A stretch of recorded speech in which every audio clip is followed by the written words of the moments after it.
Welcome to Story Time with Doraemon! And today we are going to be reading a story about Mr. Lazy by Roger Hangover. What the fart is with you saying Roger Hangover? You should have just said Roger Hargreaves. Oh yes, I should have just said that. And sorry that the creator of this video caused a period weeks ago, but now she's all better. Even though she's leaking to her 13th to 17th age.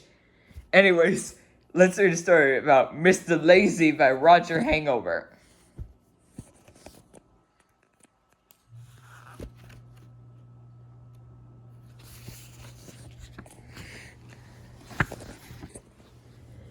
Mr. Lazy lives in Sleepyland, which is a very lazy-looking and sleepy-like place. The birds in Sleepyland fly so slowly they sometimes fall out the sky. The grass takes so long to grow, it only needs cutting once a year. Even the trees are lazy-looking and sleepy-like. And do you know what time everybody gets up in Sleepyland?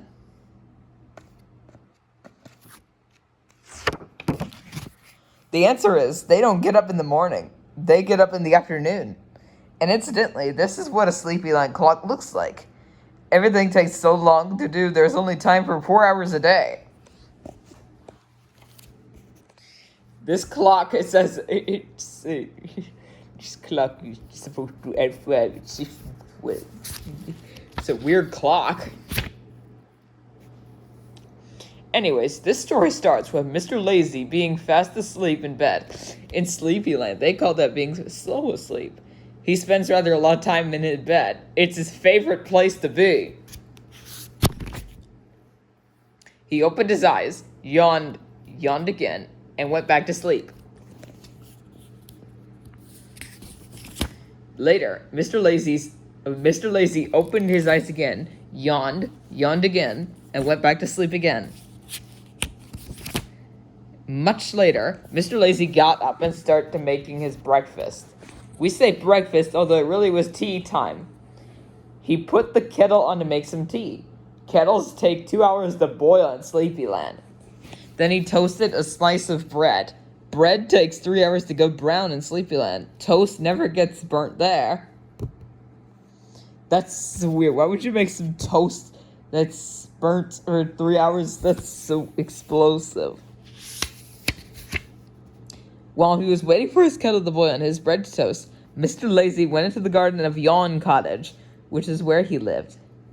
He sat down in a chair.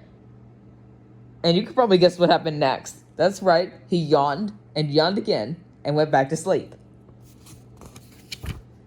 Suddenly, he woke up with a jump, which is something that doesn't happen very often to Mr. Lazy.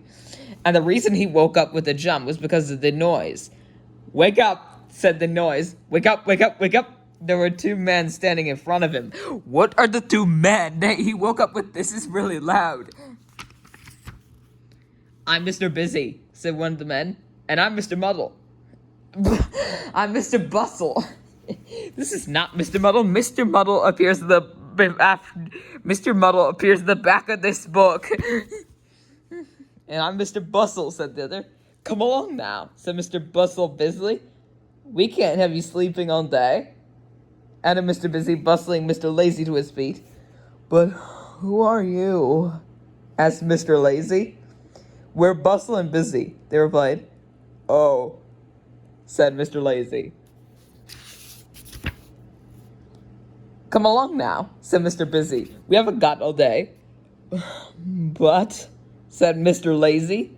"No time for buts," said Mr. Busy. "Or ifs," added Mr. Bustle. "There's the wood to chop, and the beds to make, and the floors to clean, and the coal to get, and the windows to polish, and the plates to wash, and the furniture to dust, and the grass to cut, and the hedges to clip, and the food to cook, and the clothes to mend," added Mr. Busy. Or fix, as they say in the US, if mend was said in the UK. "Oh dear," groaned Mr. Lazy in the daze. "The wood to clean, and the beds to get, and the floors to cut, and the coal to cook, and the furniture to make, the windows to make, and the plates to mend, and the furniture to chop, and the grass to wash, and the hedges to dust, and the clothes to clip." He got it all completely wrong. He was such in a daze. Then Bustle and Busy set Mr. Lazy to work, chopping and making and cleaning and getting and polishing and washing and dusting and cutting and clipping and cooking and mending. Not to mention all the fetching and carrying. Poor Mr. Lazy. Now, they said when he finished, it's time for a walk. And out they set on the longest walk Mr. Lazy had ever been on. Mr. Lazy is one of those people who never walks when he has a chance of sitting down and never sits down when he has a chance of lying down. But this day he had no choice. They made him walk for miles and miles until he felt his legs must be worn right down to his body. Poor Mr. Lazy. The sleepwalker.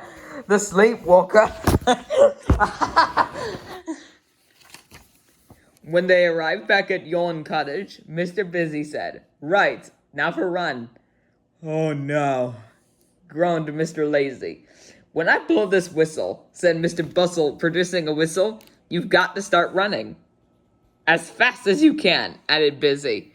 Mr. Lazy groaned a deep groan and closed his eyes. Mr. Bustle put the whistle to his lips. "Wee!" whistled the whistle.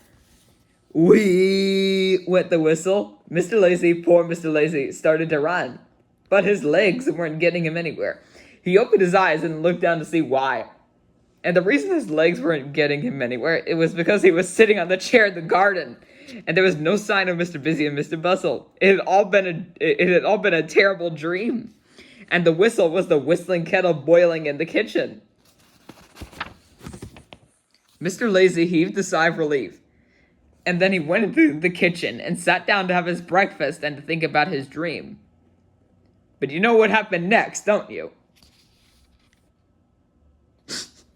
Oh no, is there gonna be an alert? Wake up, Mr. Lazy! Wake up, wake up, wake up!